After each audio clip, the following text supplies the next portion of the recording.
Hello, loves. It's Amy. Welcome. Let's have a check-in. Take a nice deep breath. Exhale. My hope is that you are sitting or laying down, that you've taken this time to be just with yourself. Good. Put your hands on your heart. Now, oftentimes when I begin this, although I am a trained meditator and all, there is that mind that wants to, like a popcorn machine, just pop, pop, pop, all these different thoughts. I like to remind myself that I'm here for me. If I find that myself is in pain, I try to offer comfort, compassion. I hold this beautiful heart.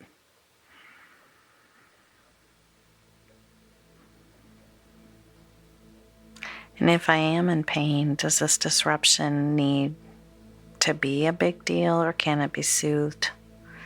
Could it be encouraged to just be released?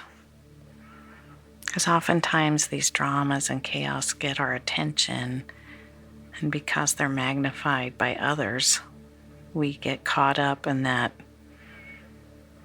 like the who's afraid of the big bad wolf kind of mode, like, and yet, if we sit quietly with ourselves,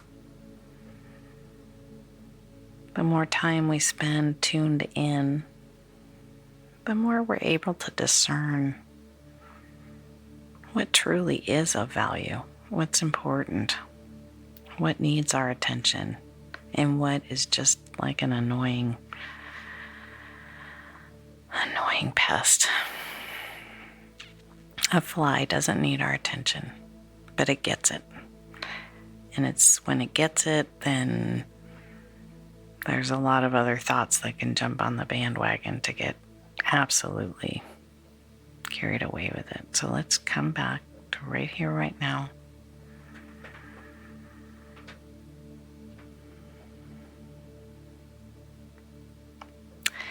I'd like to bring a visual in. There's the self, you, who's sitting here with your hand on your heart. Imagine a larger aspect of you that's standing behind you with your hands on your shoulders, lovingly placed there. The warmth of this wise aspect of you, this pillar of discernment. This is the aspect of you that truly knows that it's all okay, that all will be well, and that you have everything you need. You have access to everything you need. And then if you move and you look at the aspect of you that is that inner child, that inner child that needs to know that you're a safe place.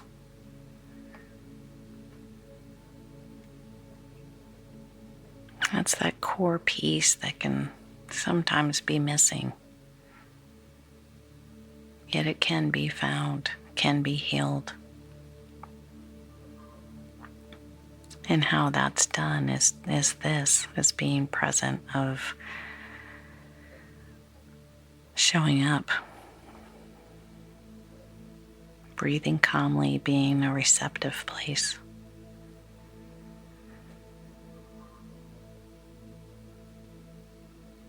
So today in our time,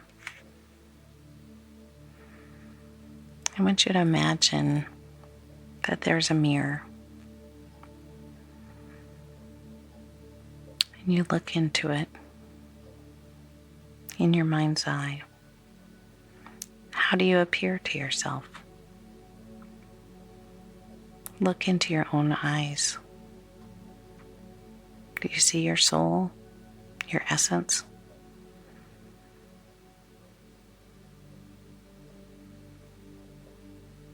Taking a few breaths here Are you able to quiet the mind chatter and receive the feedback? Assessing, not judging. Is your hair shiny? Do your eyes sparkle? Are you smiling? Invite that smile to be born from your heart. Can you dare to look into your own eyes with compassion?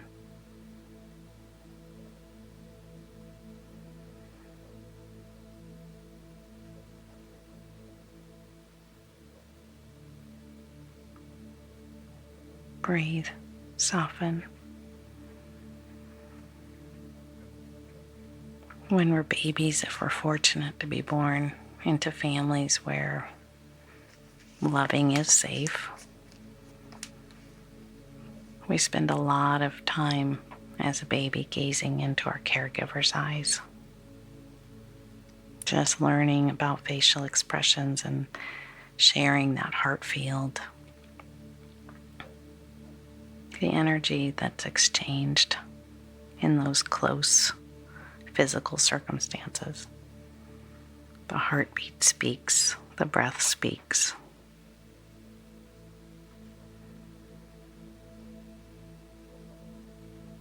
Imagining holding yourself as that baby. Breathe in the innocence, the beauty, that precious you.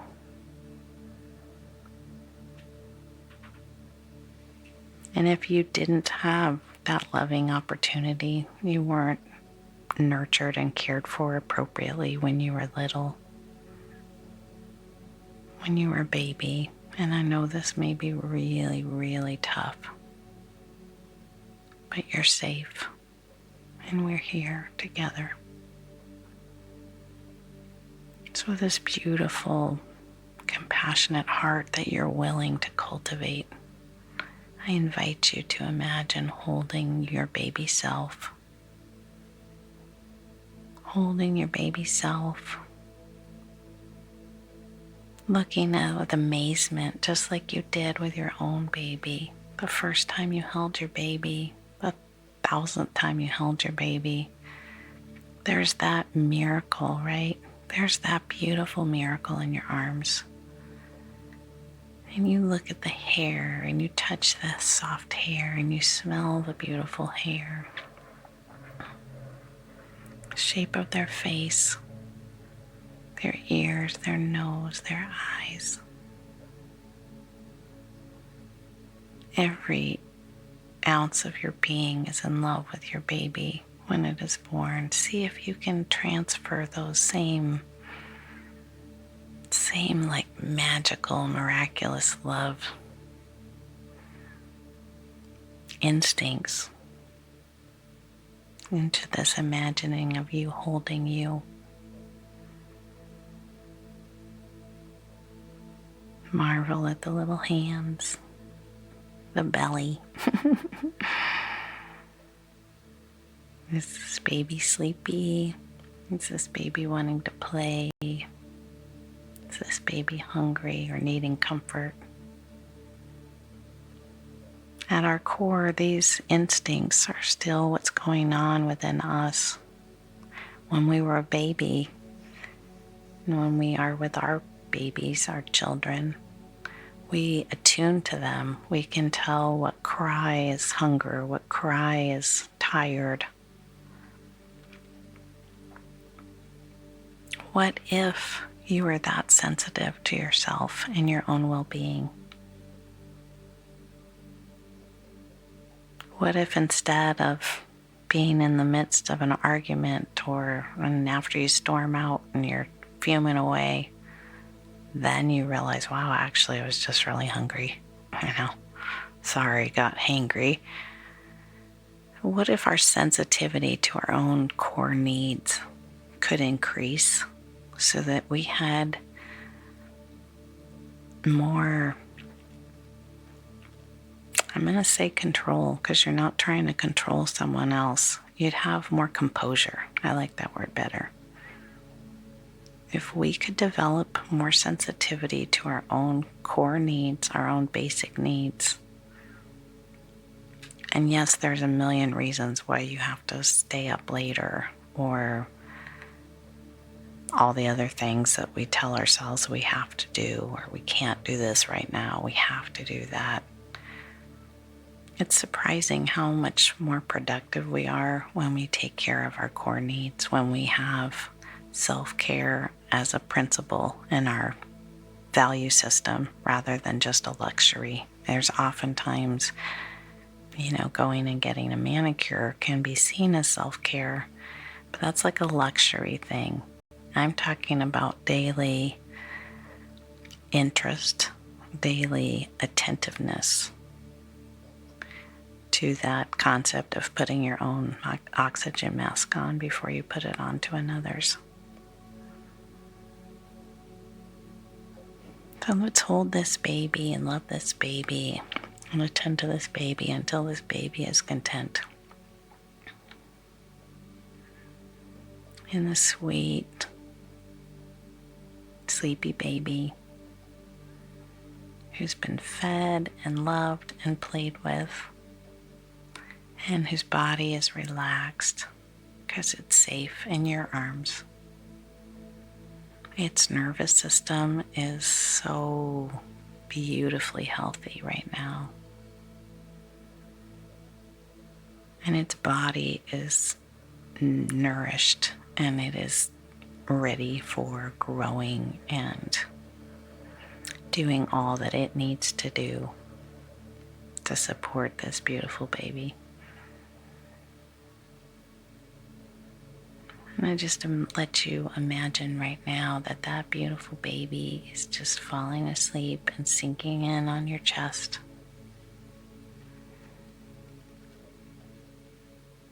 And allow that baby to just dissolve right into your heart, imagining that there's this beautiful cradle, there's this beautiful safe place that that baby can sleep inside your heart center.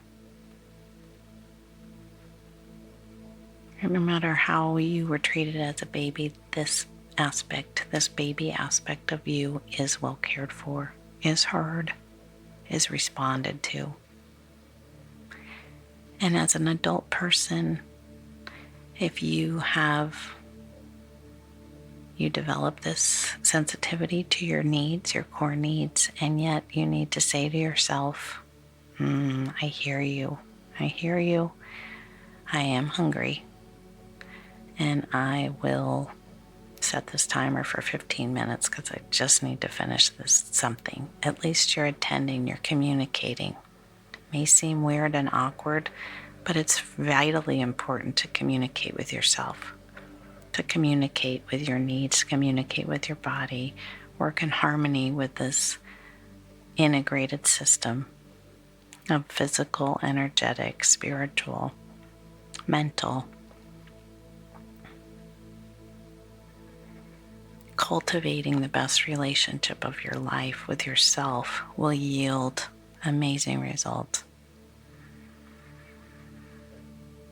Take a nice deep breath now.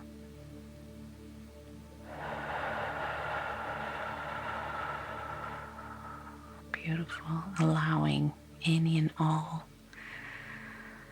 excess energy to be lifted and shifted and released if it no longer serves you.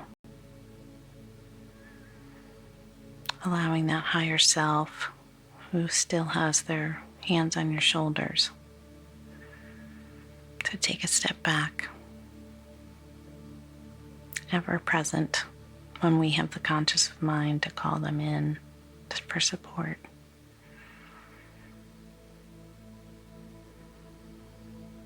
Another breath, I invite you to reach your arms up and reach your legs out. If you're sitting or laying down, just yawn and stretch.